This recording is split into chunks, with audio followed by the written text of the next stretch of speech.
Bonjour à tous. Alors, lors de la présentation du reporting et des perspectives à la fin du premier trimestre précédent, nous étions revenus bien sûr essentiellement sur l'invasion de l'Ukraine par la Russie, qui avait accentué plusieurs tendances au cours, mais que surtout, ça avait modifié la perception de la hausse des prix, avec des chiffres d'inflation qui étaient déjà proches de 8% aux États-Unis et 6% en Europe. En termes d'évolution des cours, nous parlions alors de fourchettes de fluctuation. On avait cité le fait que, si on prend l'exemple du CAC 40, on avait un range, une fourchette de fluctuation d'amplitude à peu près de 600 points au-dessus de 6006-6007, et qu'aujourd'hui, ces 6006-6007 serviraient finalement de zone de résistance. Et donc, quand le marché, quelques jours, l'invasion de l'Ukraine c'était le 24 février, donc à la mi-mars, on était revenu tester ces niveaux de 6006-6007, et à ce moment-là, on s'était mis sous-pondéré en termes d'exposition action.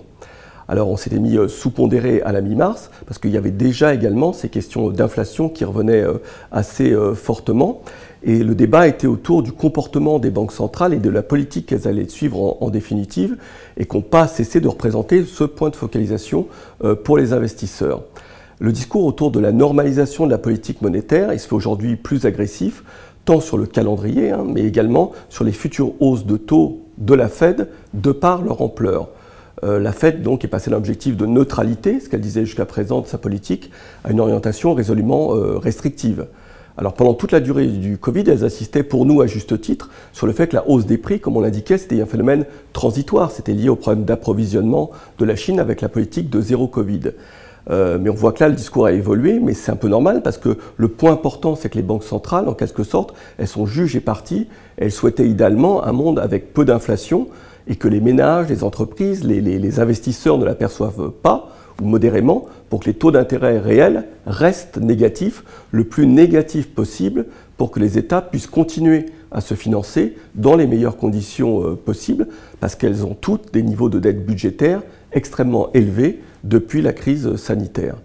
Mais là, on voit bien qu'avec la guerre russo-ukrainienne, ça s'est modifié, parce que l'idée, c'est que quand on touche au prix du pétrole, au prix des matières premières agricoles, c'est le pouvoir d'achat de chacun qui est directement affecté, d'où, logiquement, les demandes de hausse de salaire, et tout ça, ça constitue une boucle inflationniste qui est réellement susceptible de se mettre en place. Et si on regarde de ce côté-ci de l'Atlantique, en Europe, même si on n'a pas la même situation en termes de salaire, on voit que notamment pour combattre le risque d'affaiblissement de l'euro contre le dollar, qui est pourtant en cours, eh bien la BCE suit la même politique que la Fed en montant agressivement, au moins en déclarant monter agressivement ses taux. Alors avec tout ça, reste à savoir si les risques de récession et surtout le retournement des anticipations d'inflation à moyen terme qui se dessinent n'interrompraient pas le voyage, pour reprendre les termes de Christine Lagarde, dès après les élections américaines, qui se situe en novembre prochain.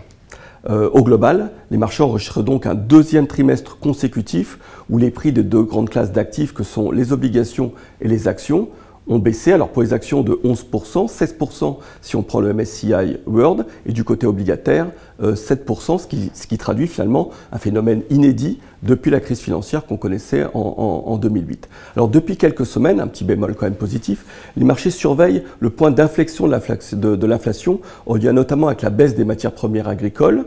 lié au fait qu'on arrive à trouver quelques solutions du côté des récoltes ukrainiennes, mais surtout du cuivre et de plusieurs métaux résultant des révisions baissières de la croissance économique. Alors tout ceci a conduit notamment à ce que les anticipations d'inflation à moyen terme reculent désormais. Le message des banques centrales, on peut le dire, a donc porté, ce qui signifie pour nous que les hausses de taux qui étaient envisagées en 2023 ne seront mises en pratique que partiellement, voire abandonnées. Ça, c'est l'élément important. Donc tout ceci, ça décide pour nous, par rapport à ce qu'on disait précédemment, le fait qu'on revienne vers un hiver de croissance plus faible, et donc que les valeurs de croissance qui bénéficient finalement et qui sont capables de survivre dans un univers de croissance faible seront à mettre en priorité dans les portefeuilles. Alors on l'aura bien compris, depuis plusieurs trimestres, c'est l'évolution des taux qui conditionne absolument les arbitrages que nous réalisons donc entre styles de gestion. Alors depuis la fin de l'année dernière, avant même la question ukrainienne qui a exacerbé encore davantage la question de l'inflation et de la hausse des prix, alors que nous étions surpondérés sur les fonds de croissance, essentiellement depuis la seconde partie de l'année 2021, nous avions introduit à la fois des thématiques value et réduit bien sûr notre sensibilité obligataire, accentué la sous-sensibilité obligataire que nous avions. Alors si on raisonne du côté européen, nous avions arbitré une partie du fonds DNC1 Invest Growth sur lequel on était très investis en 2021 contre des NCA Value. Et du côté américain, alors que nous avions été historiquement très investis sur un fonds, par exemple comme Loomis Sales US Growth, Growth comme son nom l'indique, nous avions totalement arbitré ce fonds contre Harris Associates US Equity Fund sur les profils équilibre et vitalité, et très majoritairement sur le profil audace. Sur les taux, parallèlement, nous avions accentué notre sous-exposition, comme je l'indiquais, en cédant totalement la ligne de Vega Euro Obligations et en investissement une proportion très significative de la partie taux du portefeuille dans des NCA Alpha Bond.